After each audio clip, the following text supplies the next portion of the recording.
நபி ஸல்லல்லாஹு அலைஹி வஸல்லம் அவர்கள் 6 மாத கருவிலே இருக்கிற போது தந்தையை இழந்தார்கள். 6 வயதில் இருக்கிற போது தாயை இழந்தார்கள். 8 வயதான போது அவர்களுடைய பாட்டனாரையும் இழந்தார்கள். ஆனால் பாட்டனார் ஒரு வேலை செய்தார்.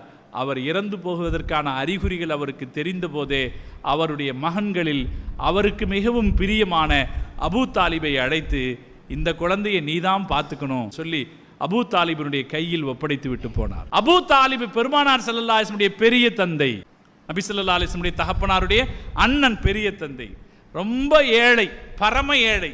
அந்த ஏழ்மையினுடைய அடையாளமா அவர் என்ன செஞ்சாருன்னா, அவர்கிட்ட தான் காபாவுக்கு வர்றவங்களுக்கு தண்ணி கொடுக்கிற பொறுப்பு இருந்துச்சு. காபாவுக்கு வர்றவங்களுக்கு தண்ணி கொடுக்கிற பொறுப்பு அபூ தாலிபிட்ட இருந்துச்சு. ஆனா தண்ணி கொடுக்கிறதுக்கு வசதி வேணுமில்ல, வசதி இல்லாம அவருடைய இன்னொரு சகோதரர் அப்பாஸ் ரலியல்லாஹு தஆலா இருந்து கடன் வாங்கினார். 7000 திர்ஹம் கடன் வாங்கினார்.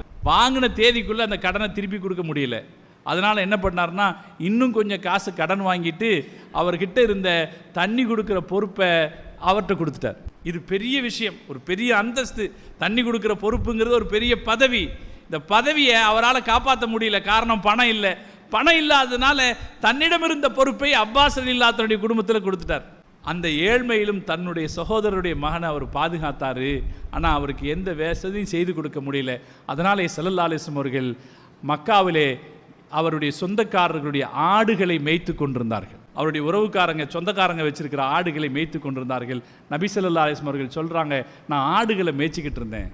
எல்லா நபியும் ஆடு மேய்த்திருக்கிறார்கள், நானும் ஆடு மேய்த்தேன், நீங்களுமா என்று சஹாபாக்கள் கேட்டபோது, ஆமாம், நானும் என்னுடைய உறவுக்காரர்களுடைய ஆடுகளை மக்காவினுடைய மலைமுகடுகளில் மேய்த்து கொண்டிருந்தேன். ஸல்லல்லாஹு அலைஹி வஸல்லம் வயசு 25 ஆகுது. 25 வயசு வரைக்கும் அவருக்குன்னு ஒரு வாழ்க்கையில் ஏற்பாட்டை செய்து கொடுக்க அபூ தாலிபால் முடியல. 8 வயசில் ஒப்படைக்கப்பட்டவங்க, அதுக்கப்புறம் எதையும் செஞ்சு கொடுக்க முடியல. நபி ஸல்லல்லாஹு அலைஹி வஸல்லம் அவர்களுக்கு எந்த ஏற்பாட்டையும் செய்து கொடுக்க முடியலையேன்னு அபூ தாலிப் ரொம்ப கவலைப்பட்டார். 25வது வயசில் மக்காவிலிருந்து ஒரு வியாபார கூட்டம் சிரியாவுக்கு புறப்படுகிறது. நான் ஏற்கனவே அப்துல்லா கிளம்பும் போது சொன்னேன், அதுபோல ஒரு வியாபார கூட்டம் புறப்படுது. புறப்படும் போது அபூ தாலிப் தன்னுடைய மகனை அப்படி ஒரு வியாபார கூட்டத்தில் கொஞ்சம் காசு கொடுத்து அனுப்பி வைக்க முடியலையே என்ற கவலை அவருக்கு மேலோங்குது. அபூ தாலிப் சொல்றாரு, ஸல்லல்லாஹு அலைஹி வஸல்லம் அவங்களை கூப்பிட்டு சொல்றாரு, என் அருமை மகனே, உங்கள்கிட்ட பணம் கொடுத்து வியாபாரத்துக்கு அனுப்பி வைக்க என்னால் முடியலை. இந்த ஊரில் பெரிய பணக்கார பெண்மணி ஹதீஜா, அவங்க வியாபார கூட்டத்தை கூட்டிகிட்டு போகிறதுக்கு யாராவது ஒரு நல்ல வேலைக்காரர் கிடைப்பாரா என்று தேடிக்கிட்டு இருக்காங்க, நான் உங்களை சேர்த்து விடட்டுமா என்று கேட்டார். நபி ஸல்லல்லாஹு அலைஹி வஸல்லம் அவர்கள் சரி என்ற அனுமதி கொடுத்தார்கள்.